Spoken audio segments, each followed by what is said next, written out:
지가방 안엔 굳은 다짐이 the backpacker 우리는 backpackers yeah we the backpacker 내가 묻은 신발이 바래져도 backpacker 우리는 backpackers 출발은 언제나 겁없이 시작부터 맨발 내 눈에 싹 다 basic. Apakah teman-teman tahu apa itu pengambilan keputusan? Kalau belum tahu, mari tonton video penjelasan ini sampai habis.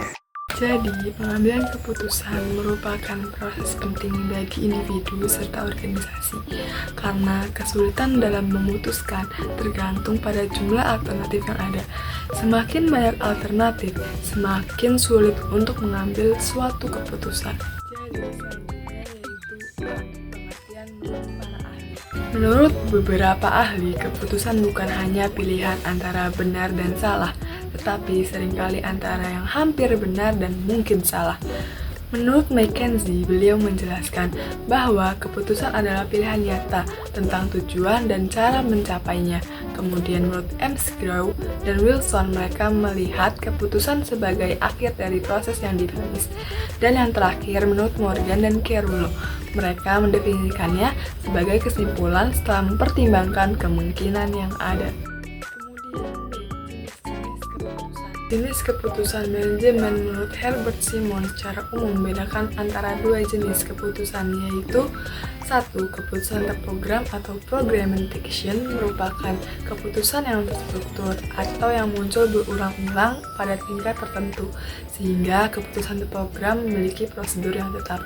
Yang kedua, ada keputusan tidak terprogram atau non-programmatic, yaitu ketika dikatakan tidak terprogram apabila keputusan itu baru pertama kali muncul dan tidak tersusun konstrukturat, sehingga keputusan ini tidak memiliki prosedur yang pasti karena sifatnya yang kompleks. Selanjutnya ada tingkat-tingkat keputusan. Setiap keputusan mempunyai kadar kehebatan yang berbeda-beda.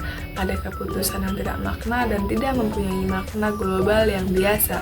Menurut Brinkley 1977 menawarkan sebenarnya ada 4 keputusan, yaitu yang pertama ada keputusan otomatis atau automatic decision.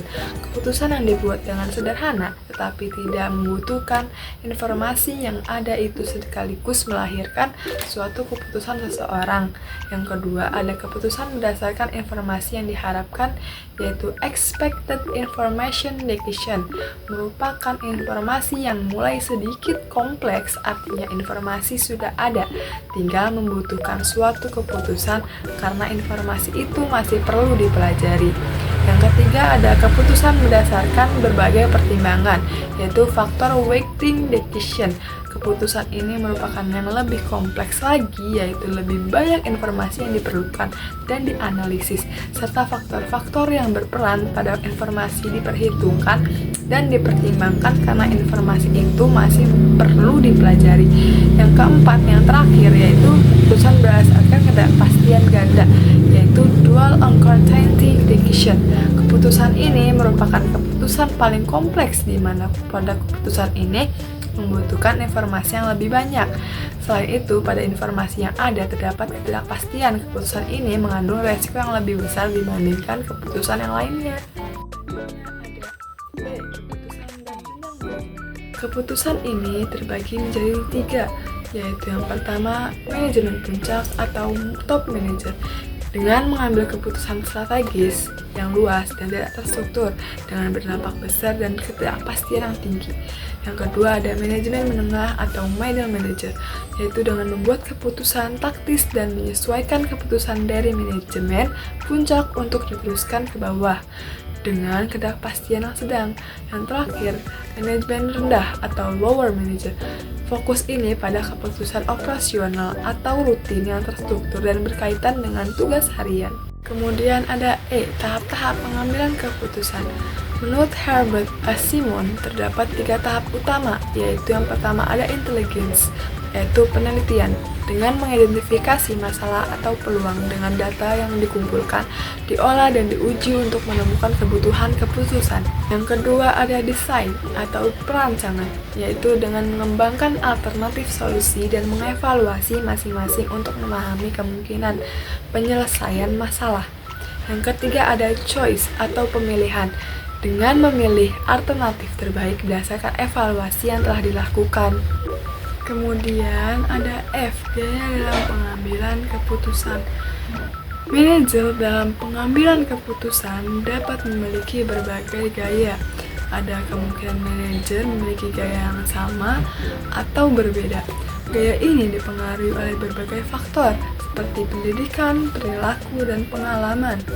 Menurut S.P. Robbins dan D.A. Dekenzo, ada 4 gaya pengambilan keputusan, yaitu yang pertama ada gaya direktif yang efisien dan logis, cepat dalam pengambilan keputusan, namun seringkali dengan informasi yang terbatas.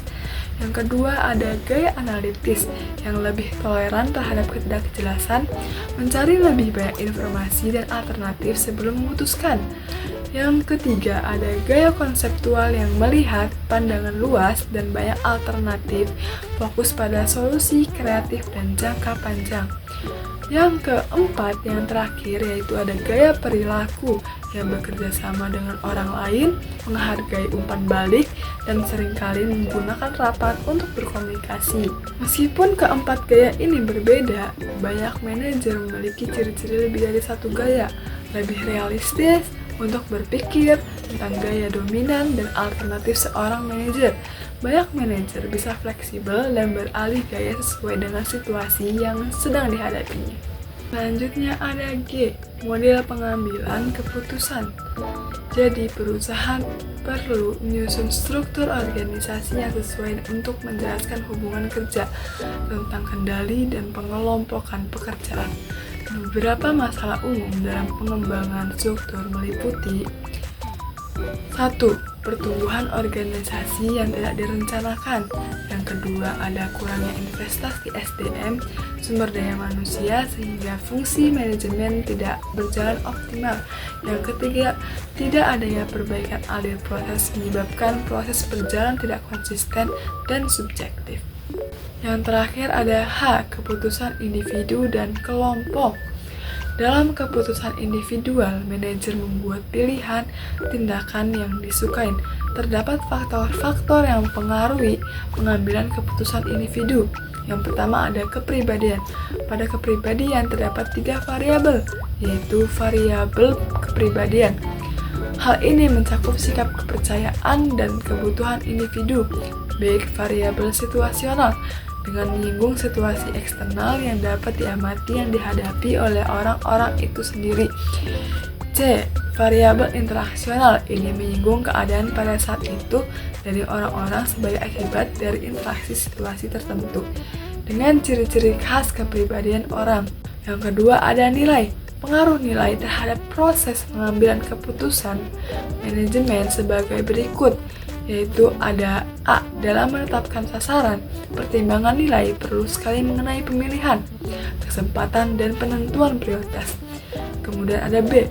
Dalam pengembangan alternatif yang perlu mempertimbangkan nilai mengenai berbagai macam kemungkinan. Kemudian ada C. Apabila memilih alternatif, nilai dari orang yang mengambil keputusan mempengaruhi alternatif manakah yang akan dipilih.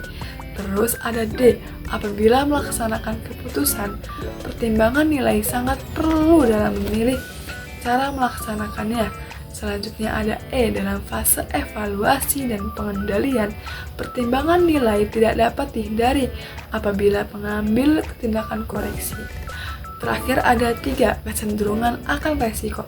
Individu memiliki tingkat toleransi resiko yang berbeda. Mengambil resiko rendah cenderung memilih keputusan yang lebih pasti dan aman.